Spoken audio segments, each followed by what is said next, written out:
Everyone in this arena has a money stake in one of our famous couples. The red section has its money on director Lee Bernhardi and his wife Janet Lennon of the Lennon sisters. The yellow section backs Orson and his wife Carolyn. And the blue section is betting on Glenn Ford and his fiancée, actress Cynthia Hayward, as we play the game of celebrity gossip, Tattletales.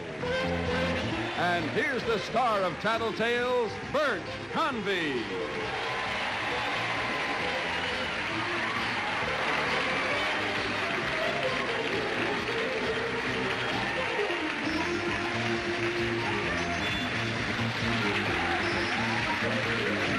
He's not looking. Good afternoon. I kissed you. Isn't that enough? You want an answer? How are you, everybody? Having a nice time? Nice to see you all. We're going to win you all some money today. We got a rooting section for each one of our terrific couples here today. They're going to win them some money. Shall we start doing that now? Why not? Why don't we start now? Fellas, have a seat with me. Ladies, you will sit back there in those three little chairs, and we will begin our first round of Tattletales in just a moment.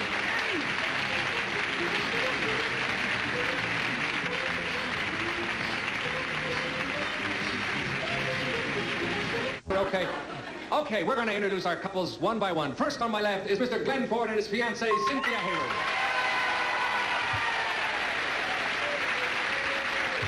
There she is. Yes, you can't see her through that door. There she is, right in the little box there. Hello. You look lovely, Cynthia. Next to Cynthia and Glenn is Mr. Orson and his wife, Carolyn. Wow. What a shot I got in the earlobes from that one. You may remember me. I formerly went on the screen under the name of Irene Dunn. Never mind. Next to Carolyn and Orson. I'm fine. Carolyn and Orson. Sounds like a shot you get for a cold.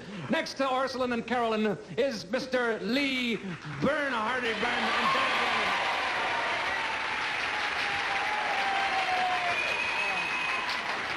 Lennon. Okay, we're all set to go. This is fun. I'm out here rooting for you, too, gang. I'm rooting for all three couples. I'm totally neutral. Ladies, we're going to say goodbye to you now. We're going to ask the fellas questions. Get ready to have some clues and some questions. Goodbye, ladies. Okay, fellas, ready to go? Here comes the first question, and it is this. It happened away from home.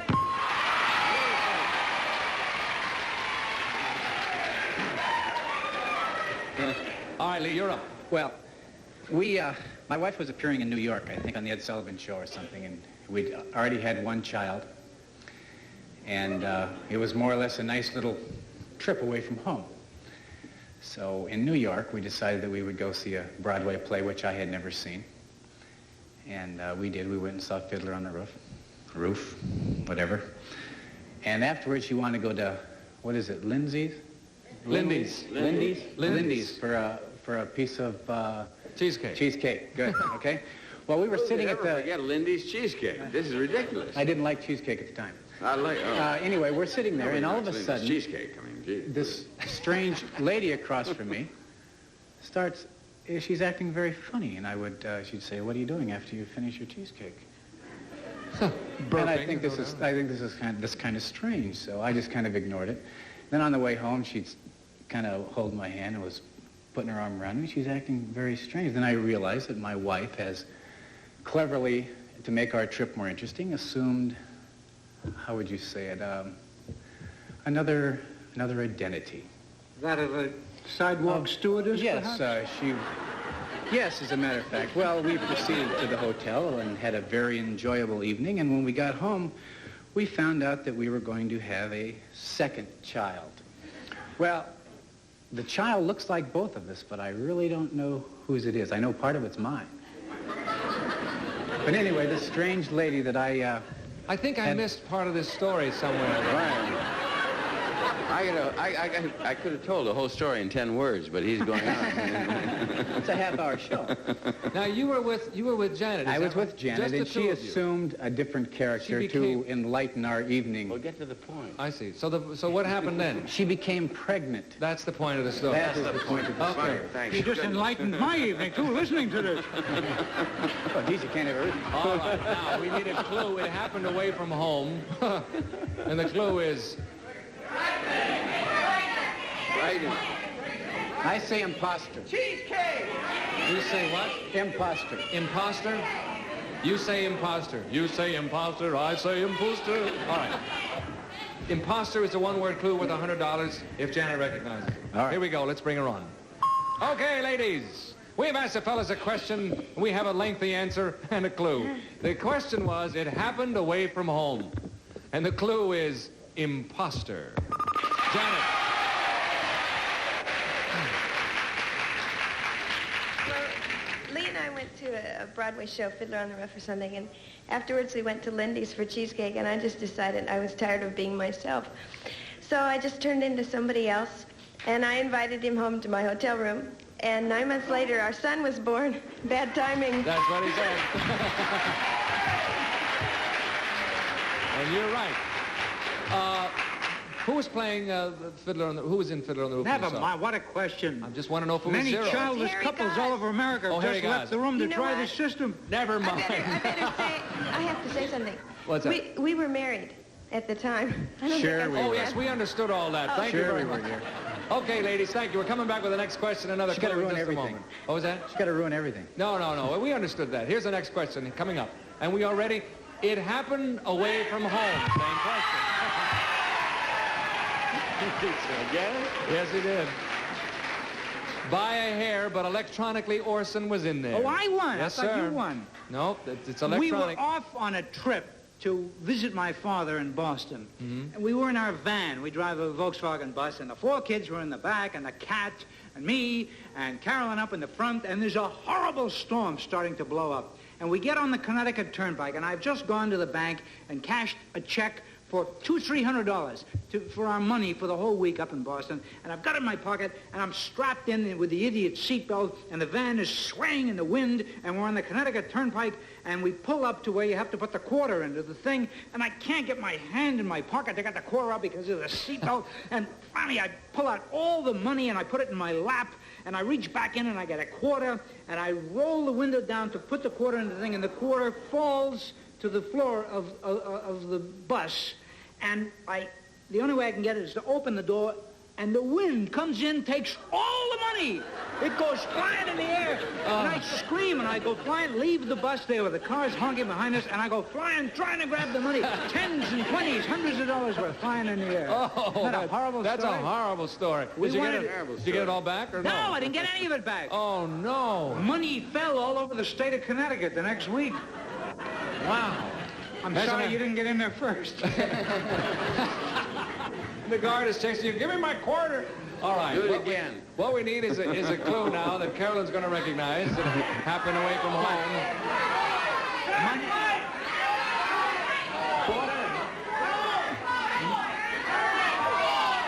I think I need a 2-word clue, like...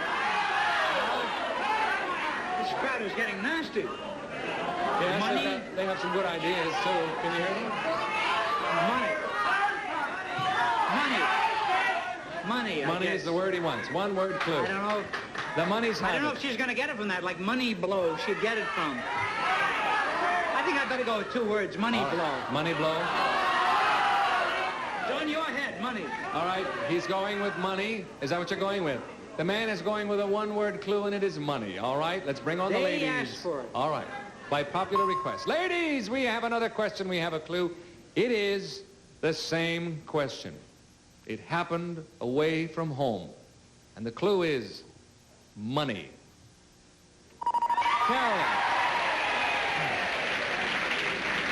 The money is And a long you- way from home, right? What's that? And the money is a long way from home. Is that the money? That's it. You want to tell us how that happened? Well, you know, it's... Right out the car. All That's over what the man said. You're right. That's why we're doing this show. Okay, We you were need the right. money. At this point, Cynthia and Glenn have yet to score. Carolyn, Orson, Janet, and Lee are tied with $100 apiece. All righty, time to play a Tattletale quickie now. Here it comes. Ladies, I'll ask you the question. Please don't give me the answer. Now, we all know that most men will go out of their way to look at a beautiful girl in a bikini. We all know that. Well, but honestly, I didn't know that. would you go out of your way to look at a well-built man in a brief bathing suit? Now, don't give me an answer. Don't say a word. We all know that most men will go out of their way to look at a beautiful girl in a bikini, but honestly, would you go out of your way to look at a well-built man in a brief bathing suit? Why don't you try it? And if you would, I just happen to have a little number here that you're going to be crazy about. Okay, ladies, go away and think about it. We'll come back in a moment. The question? The question is, would she go out of her way? No, what do you think she'll say? What do I think she'll say? Mm-hmm. Would I go out of the way? No, would she? Would she go out of her way to look at a well-built man No. in a bathing suit? No. You don't think so? No. Why wouldn't she, do you think? Now, wait a minute. You see, the assumption here is we all know that most men will go out of their way to look at... You'd look at a woman in a bathing suit. You don't think that No, she I know Cynthia enough to know that I don't think she would go out of her way, let's put. On top of that, Right. they swim naked. It's the bathing suit will put her off. Because that's the question. You're right. Go out of your way. All right, let's bring her on. Cynthia. Cynthia, would you go out of your way to look at a well-built man in a brief bathing suit? I might not go out of my way, but I'd sure look. So I'd say yes. Sorry, old man. Come on out, I'll buy you a beer. There's a man out here that didn't no. think you'd say that. Want to explain that to her, Glenn? No. No. We'll just let it go with that. Sorry, dear, that's not what the man said. Thank you. All right, Orson, what's Carolyn going to say? Why, it was only the other day that she said to me, "Hey, Ors, look at that well-built man in the brief bathing suit." Yeah, of course you were. Yes, all right.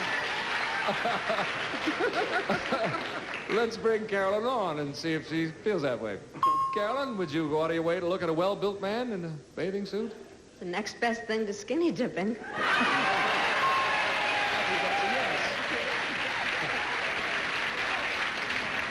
I believe that was a yes answer, wasn't it? Thank you, Carolyn. You're absolutely right. That's what Orson said. Lee, how about Janet? What's she going to say? What do you think? I don't, if you read the whole question as to whether she will go out of her way, I think that she would not go out of her way. All right. I will say that. I will say, I'll read the whole last half of that question then. All That's right? the point of my question. She would not go out of her way. Well, I said that to her, and she said she may not go out of her way, But she doesn't hear very well. And then she switched it. Yeah, he gets half for that. All right, let's bring on Janet. All right, Janet. Janet, honestly, would you go out of your way to look at a well-built man in a brief bathing suit? I have no idea what Lee's going to say to this, but it just wouldn't interest me at all. That's what he said. You're right.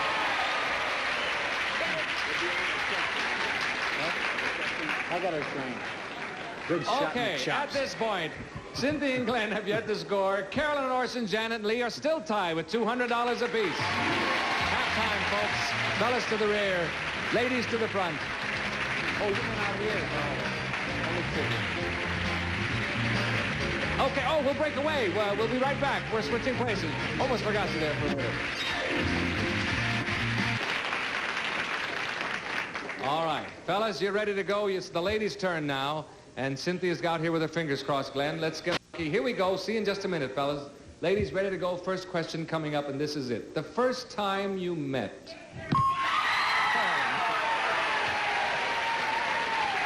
Carolyn is up. Well, some of you already know Orson and I met in a bar. And when we met, we were sitting at a table. I mean, he likes to say that he picked me up. And I don't mind him saying he picked me up, but we were sitting at a table with mutual friends. And someone wanted a match for a cigarette, and Orson thought that he would impress me, and he was in a show at the time, and there was a newspaper strike, so they had matches. That's the fellas backstage listening to the music. We heard a voice come out. Wondered what that was. And They can't hear us, though, Oh, so it's okay. all right. So he pulled out these matches with Never Too Late on them, you know, to make a big impression. And I really thought that was going a bit far, and it really turned me off. And he had to work very hard after that. To change. But he succeeded. He did. But you know what really won me over? Was when he opened his wallet and showed me a picture of his 3-year-old daughter. That did And I it. thought that was sweet. And he was very surprised to find out afterwards that something that he thought was going to make a big impression, you know, Didn't work. did zilch. And the Never sweet Too little Late being the thing- name of the play he was in Never at Too the Late was the time. name of the play. Okay, so we need a clue now that he's going to recognize. Matches? First time you met, matches. Okay, matches. Good Matches clue. is the clue. One word, worth $100. Let's bring on the fellas. All right, gentlemen, we've asked a question. We do have a clue. Here is the question first. The first time you met. And the clue is matches. Matches. Orson. You gave him a scare there for a minute, Orson, I can tell you that. Tell us about that, if you will, sir. Oh, the terrible I've woman. forgiven you. Yeah, but I won't forgive you for telling the story. Well, it's a dumb thing. I was in a show called Never Too Late, and they had matches printed up with the name of the show, and my name was on there as one of the stars of the show, and I guess I wanted to come on a little strong. And... Okay, at this point, Cynthia and Glenn have yet to score. Janet Lee have $300. Carolyn and Orson are in the lead with $300.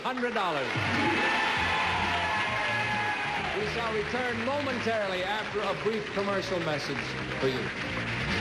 Fellas, are you there? Yeah. Here's the question. Don't give me the answer. Which of the two of you is really the more romantic at heart? Ha ha ha.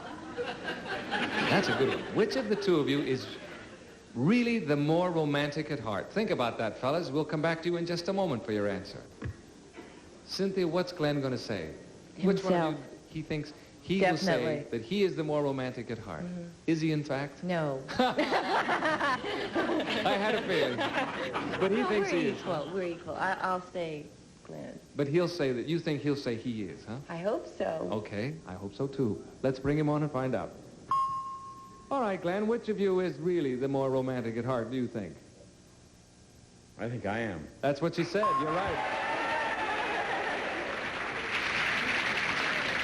Now tell him what the rest of that, if you will, Cynthia. I said that I think that I am, but I was going to be nice tonight. What? Honey? Honey. He's just smiling and saying, well, she can think what she wants to think. Thank you. You were right on that one, Glenn. Thank you. Carolyn, how about Orson? What's he going to say? It's really a hard question, because I really think that we're equal, too. I don't know. What do you think, folks? You know him as well as I do. Gee, I think he'll maybe think he is. He really, you know, he is such a bunny. He really does sweet things like bringing me flowers and always has candles lit on the table for dinner and stuff. I guess he really is so sweet. Yes, Orson is. You're going to say he is. Yeah, but that's not to mean that I'm not romantic. No, we're not saying, we're not taking a thing away from you. Okay. No, sir. Let's bring him on. All right, Orson, who is really the more romantic at heart between you and Carolyn, would you say? The first time I ever laid eyes on Carolyn in that smoke-filled bar, she had such an air of romance about her that it made me want to take her home and ravish her. I think she's more romantic than I. I meant to say I'm more romantic than she. Too late. Sorry about that, Orson. Thank you. That's not what Carolyn said. Okay. Janet, how about Lee? What's he going to say? Personally, I think that I'm the most romantic, but I really, really think, you guys, that he's going to say he is, okay? Would I let you down? Maybe. I'll say that he'll say that he. Okay, let's bring him on and find out. Okay, Lee, who is really the more romantic at heart, you or Janet? Well, that's really one of those unfair questions, because we all feel that we're more romantic than the other, and in our own little way. But I would have to say that I think that Janet is more romantic.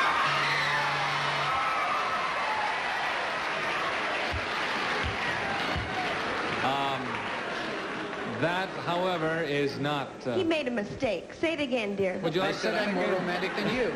No, I'm sorry. Can we play this round We again? heard you the first time, and I'm sorry, Lee. That's not what Janet said. Thank you very much, however. Okay, moving right along. No, we're not going to move along because that signal means time is up. Our winners are Carolyn and Orson Bean. Carolyn and Orson, you have won $300 for your rooting section. We had $1,000 to that for a total of $1,300.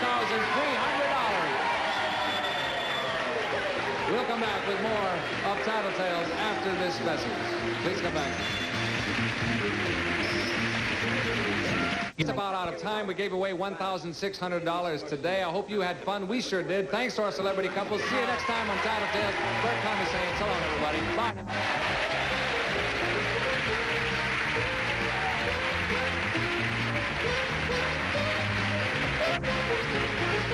This is Jack Clark speaking for Tattletales, a Mark Goodson, Bill Todman production.